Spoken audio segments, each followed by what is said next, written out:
friends, welcome back to my channel. If you are new to this channel, consider subscribing and make sure to like this video. So, let's get started. माझ्या चॅनलच्या व्हिडिओवर खूप जणांचे चांगले प्रतिसाद मिळत आहेत, पण बऱ्याच जणांनी चॅनल अजूनही सबस्क्राइब केलेलं नाही, तर प्लीज सबस्क्राइब करा आणि जास्तीत जास्त मुलांपर्यंत ही माहिती शेअर करा.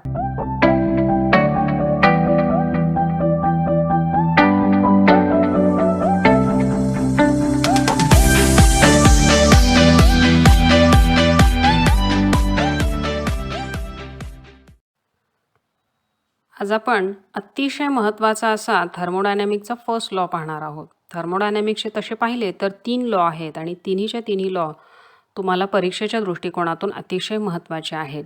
त्यापैकी पहिला लॉ आपण पाहत आहोत, first law of thermodynamics. First law of thermodynamics जो आहे हा सिम्पली एक कन्झर्वेशन ऑफ एनर्जीचा जो लॉ आहे त्याचाच एक फॉर्मॅट आहे. According to this law, the total energy of system and surrounding remain constant when the system changes from initial state to final state. या लॉनुसार असं म्हटलेलं आहे की सिस्टीमचा आणि सराउंडिंगची जो काही टोटल एनर्जी आहे ही कॉन्स्टंट राहते. ऊर्जा अक्षयतेचा जो नियम आहे तोच इथं एक्सटेंड झालेला आहे. The first law of thermodynamics stated in 3 different वे. तर ते आपण इथं जर स्टेटमेंट विचारले तर ते तिन्हीच्या तिन्ही स्टेटमेंट तुम्ही लिहिणं गरजेचं आहे. पहिलं स्टेटमेंट काय लिहायचं आहे, energy of universe remain constant. Energy of universe remain constant. दुसरं स्टेटमेंट काय आहे, the total internal energy of an isolated system is constant. आणि तिसरं महत्त्वाचं स्टेटमेंट काय आहे, energy neither created nor destroyed and can only be converted from one form to other form. Energy जी आहे ही तयारही करता येत नाही, ती नष्टही करता येत नाही, ती फक्त एका फॉर्ममधनं दुसऱ्या फॉर्ममध्ये आपल्याला कन्व्हर्ट करता येऊ शकते. हे सगळेच्या सगळे स्टेटमेंट हे इक्विव्हॅलंट आहेत, लक्षात घ्या. ज्या वेळेला स्टेटमेंट विचारतील त्यावेळेला आपल्याला ते लिहिणं गरजेचं आहे. आता हा लॉ जो आहे याचं मॅथमॅटिकल एक्सप्रेशन कशा पद्धतीनं आपल्याला लिहायचं आहे लक्षात घ्या. A system exchange energy with its surrounding either by transfer of heat or by doing work. म्हणजे एक एनर्जीचा जो एक्सचेंज आहे सराउंडिंग बरोबर सिस्टीमचा तो एकतर हीट ट्रान्सफर करून किंवा वर्क डन करून होत असतो.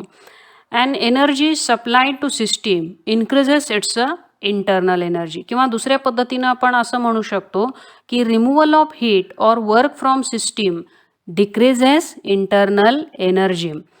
जर सिस्टीमनी वर्क केलं तर इंटरनल एनर्जी डिक्रीज होते. आणि इथं आपल्याला क्यू ही जी आहे ही हीट सप्लाइड म्हणून कन्सिडर करायचे. डब्ल्यू हे वर्क डनसाठी आपण वापरणार आहोत. आणि इंटरनल एनर्जीचं काउंटिंग आपण कशा पद्धतीनं करतो पहा.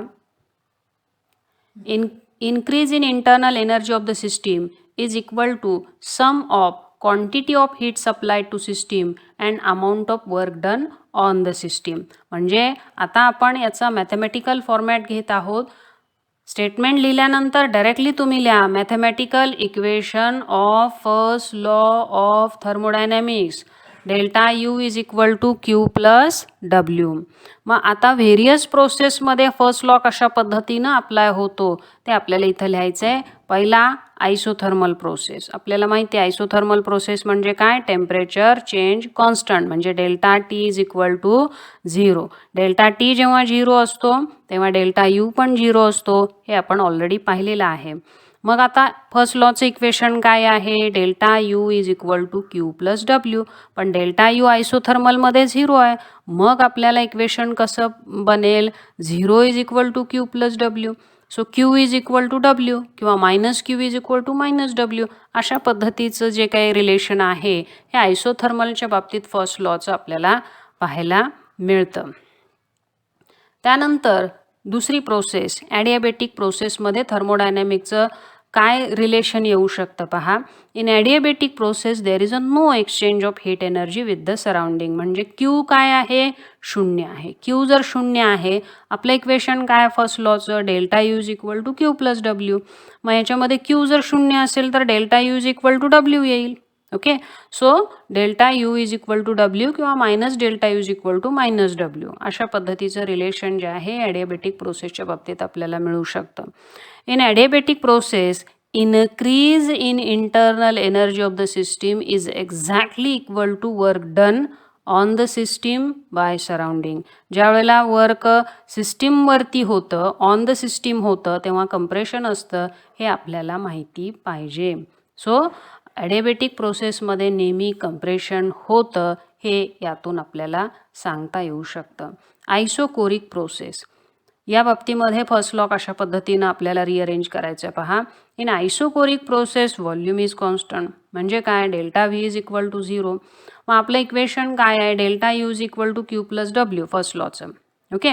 मग याच्यामध्ये डब्ल्यू म्हणजे नेमकं काय असतं, it is equal to minus P external into delta V. Minus P external into delta V असतं.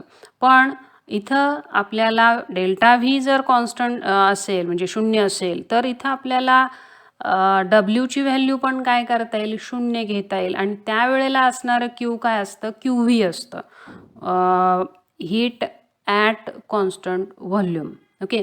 So delta is equal to Q V. So in isochoric process heat absorb by the system is equal to increase in internal energy. Heat absorb by system is equal to increase in internal energy. या पद्धतीनं आपण त्याचं statement जे आहे हे लिहू शकतो. आता राहिली फक्त isobaric process. In isobaric process pressure is constant, that is delta P is equal to 0. आता इथं आपल्याला फर्स्ट लॉचं इक्वेशन घ्यायचे परत एकदा, delta U is equal to Q plus W. Delta U is equal to Q, आता डब्ल्यूच्या जागी लिहा minus P external into delta V, कारण W is equal to minus P external into delta V असतं. आता इथं आपण कशा पद्धतीनं नोटेशन घेऊ शकतो, हीट जी आहे ही आपल्याला क्यूच्या ऐवजी क्यू पी लिहायची आहे. So Q P is equal to delta U plus P external into delta V. अशा पद्धतीनं आपल्याला हीट जी ॲब्सॉर्ब होते ती कॅल्क्युलेट करता येऊ शकते आयसोबारिक प्रोसेसच्या बाबतीमध्ये. आता आपण एक ह्याच्यावरचा 2 प्रॉब्लेम जे आहेत हे इथं सोडवत आहोत. Gas perform 0.320 kJ work on surrounding. Work is done on surrounding. पहा, म्हणजे इथं काय आहे, वर्क डन जे आहे हे सिस्टीमद्वारे केलेलं आहे, म्हणजे हे एक्सपान्शन आहे, हे लक्षात घ्यायचे. पुढचा प्रॉब्लेम मी वाचते, म्हणजे आपलं जे उत्तर आहे ते निगेटिव्हमध्ये असणार आहे. म्हणजे ऑप्शन ए आणि ऑप्शन बी आपलं डिलीट जात आहे, डी पण डिलीट जाते. आपलं डायरेक्ट सी उत्तर येतं का याच्याशी आपण कन्फर्म जाणार आहोतच, कॅल्क्युलेट करणार आहोतच. शॉर्टकट कधीही वापरायचा नाही आहे, फक्त आपण ट्रिकी ऑन जातो आहोत. यासाठी मी हे हिंट दिलेली आहे.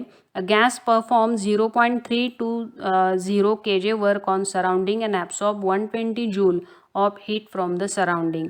Hence change in internal energy is. हा 2019ला तुमच्या बोर्ड एक्झामला आलेला MCQ आहे, जो आपण इथं डिस्कस करत आहोत. आता इथं काढूयात आपण उत्तर. Delta U is equal to Q plus W. Q जे दिलेलं डब्ल्यू जे दिलेलं आहे तुमचं ते 0.320 केजेमध्ये दिलेलं आहे, ते जूलमध्ये कन्वर्ट करून घ्या. सो ते आपण जेव्हा करू तेव्हा मल्टिप्लाय बाय 10⁻³ करतो, म्हणजे -320 जूल हे आपलं डब्ल्यू आलं. क्यू आपल्याला ऑलरेडी दिलेलं आहे 120 जूल. आता delta U is equal to Q plus W करतोय आपण.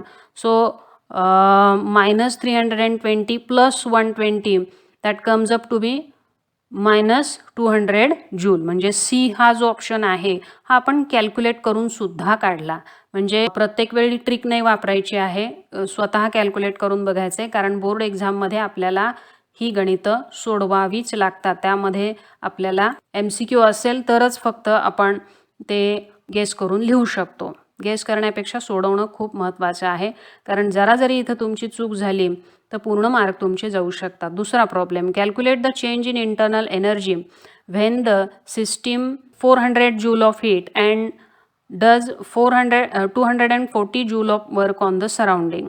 याच्यामध्ये तुम्हाला option A, B, C, D हे दिलेले आहेत. यापैकी नेमका कोणता ऑप्शन आपला येऊ शकतो हे आपण आता बघूया.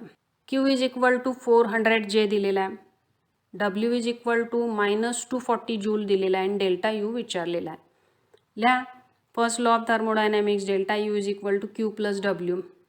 क्यू जे आहे ते 400 आहे आणि डब्ल्यू जे आहे हे -240 आहे. बेरीज करा, काय आलं 160 जूल. म्हणजे ऑप्शन सी जो आहे आपला इथं करेक्ट असणार आहे. आता आपण डायरेक्टली टेक्स्टबुकमधला प्रॉब्लेम पाहतोय. In a particular reaction 2 kJ of heat is released by the system and 6 kJ of work is done on system.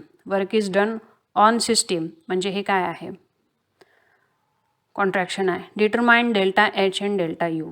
According to first law of थर्मोडायनॅमिक्सला delta U is equal to Q plus W नेहमीचा formula आपण लिहिलेला आहे. Q दिलेला आहे आपल्याला, heat is released म्हटलेलं आहे, सो -2 kJ येईल. डब्ल्यू जे आहे हे कॉन्ट्रॅक्शन म्हटल्यानंतर +6 kJ येईल.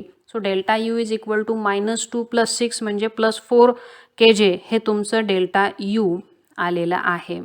आता डेल्टा एच आपल्याला काढायचं आहे आणि काय म्हटलेलं आहे इथं आपल्याला की डेल्टा एच कॅल्क्युलेट करा, पण हीट रिलीज हीच आपली इथं डेल्टा एच असणार आहे. आणि ती हीट किती रिलीज झालेली आहे तर ती -2 kJ एवढी हीट रिलीज झालेली आहे. So Q P is equal to delta H is equal to -2 kJ हे याचं उत्तर असणार आहे. या पद्धतीची आणखी काही गणितं पुढील लेक्चरमध्ये आपण पाहणार आहोत. धन्यवाद.